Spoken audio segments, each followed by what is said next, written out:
Good afternoon. जैसा कि आज सभी को पता है कि शनिवार को हमारे के इंग्लिश कंपटीशन हुआ था, उसका रिज़ल्ट कल देना था हमने, तो कारणवश कुछ नहीं दे पाए कल, तो उसका रिज़ल्ट दिया जा रहा है आज फर्स्ट, सेकंड और थर्ड।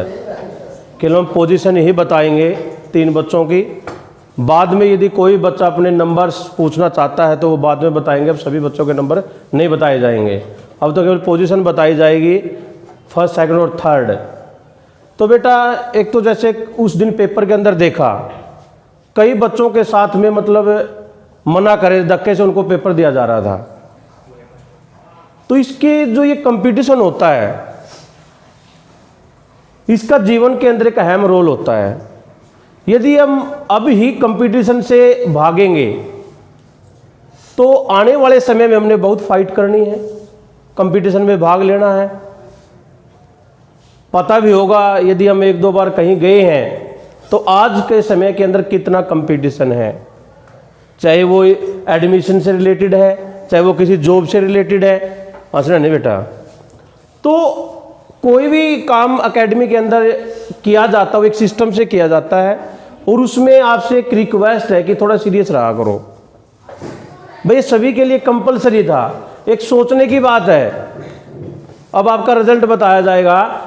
8th क्लास से लेके +2 क्लास के बच्चों ने पार्टिसिपेट किया था इसके अंदर, और जो पोजीशन आई है वो कौन से क्लास के बच्चे की आई है वो आपको बताई जाएगी। और जो +2 क्लास के अंदर भी पढ़ रहा है, तो उन दोनों से मतलब आपका पेपर था। नॉर्मल या बेसिक सी ग्रामर आपको दी गई थी। जब वो पेपर चेक किए गए बेटा, कई बार तो मतलब देखा कई बच्चों के तो बिल्कुल ही ग्रामर वीक है। जो 5वीं 7वीं का बच्चा कर सकता है वो उन बच्चों की गलत थी। हम कोई भी कंपटीशन का पेपर आगे आने वाले समय में देंगे तो एक भी पेपर ऐसा नहीं है जिसमें 20 नंबर से 25 नंबर की इंग्लिश नहीं आती हो, और यही ग्रामर आती है। हम कितने भी पढ़े, चाहे ग्रेजुएशन हम करेंगे, पोस्ट ग्रेजुएशन करेंगे, एमफिल पीएचडी कुछ भी करें, ग्रामर सारी यही रहनी है। बस वही है, हमारा स्टैंडर्ड के अनुसार थोड़ा उनका विस्तार हो जाता है। तो बेटा जब स्कूल में कर रहे हैं या एकेडमी में कर रहे हैं तो उसको हम थोड़ा सीरियस होके तैयारी करो। समय समय पर इस प्रकार की जो परीक्षाएं करवाई जा रही है तो उसमें हम सीरियस होके बैठे, तभी उसका रिजल्ट है। चाहे क्लास का पेपर होता है, चाहे यहाँ पर लिया जाता है, तो हमें एक ही बात सोचनी चाहिए कि हम फाइनल एग्जाम में बैठ रहे हैं। जिस प्रकार फाइनल एग्जाम को हम सीरियस होकर दे रहे हैं, चाहे वो क्लास का एग्जाम है, चाहे वैसे कहीं और हम एग्जाम में बैठे हुए हैं, तो हमें यही सोच के बैठना चाहिए कि हम फाइनल एग्जाम दे रहे हैं, तभी हम पोजीशन निकाल सकते हैं। जिन बच्चों की पोजीशन आई है ये कहीं बाहर से नहीं है, न ही ये कोई दूसरी किताब से पढ़ते हैं, दूसरे टीचरों से पढ़ते हैं, या कहीं बाहर दूसरे माहौल में पढ़ते हैं। इनमें हमें थोड़ा एक अंतर रह जाता है कि ये प्रैक्टिस करते, हम प्रैक्टिस नहीं कर सकते। इंग्लिश ग्रामर का मैथ जिस प्रकार मैथ का होता है, सेम होता है इंग्लिश ग्रामर का। जितनी हम प्रैक्टिस करेंगे हम ग्रामर उतने कर पाएंगे। करना आपने है भाई, ये तो आज कर ले, यदि हमने कामयाब होना है, या 10 दिन के बाद कर ले, 5 दिन के बाद करना आपने है। तो जो हमारी परीक्षा हुई थी उसका रिजल्ट है, जो फर्स्ट पोजीशन है वो है 8th क्लास से जानवी। क्लैपिंग की जाए। 8th क्लास से जानवी है, और इसके 44 नंबर आए हैं 50 नंबर में से।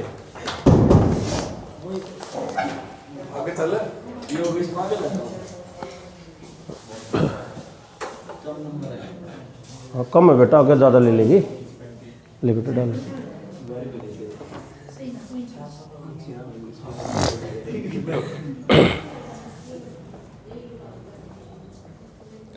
तो इस गुड़िया के 44 नंबर है 50 नंबर में से।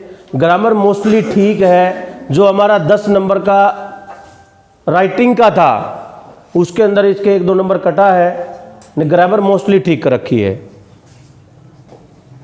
उसके बाद जो सेकंड पोजीशन है जतीन शर्मा +2 क्लास,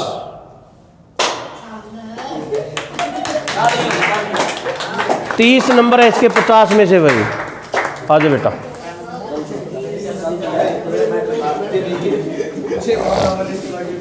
आ जाए डाल ले।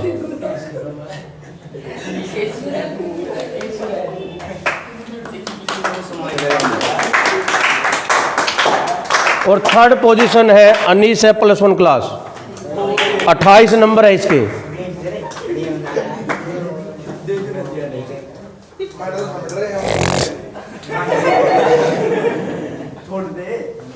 इनाम तो कुछ भी हो भाई, आराम से रहे।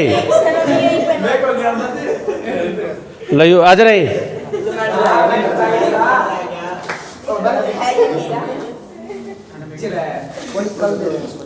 कोई नहीं कहे तो डाल ले, कोई बात नहीं। इधर आ जा।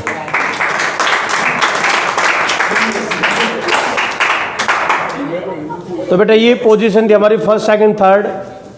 उसके बाद जिन बच्चों ने पार्टिसिपेट किया था, यदि वो अपने नंबर पूछना चाहिए बाद में पूछ सकते हैं। अब केवल पोजीशन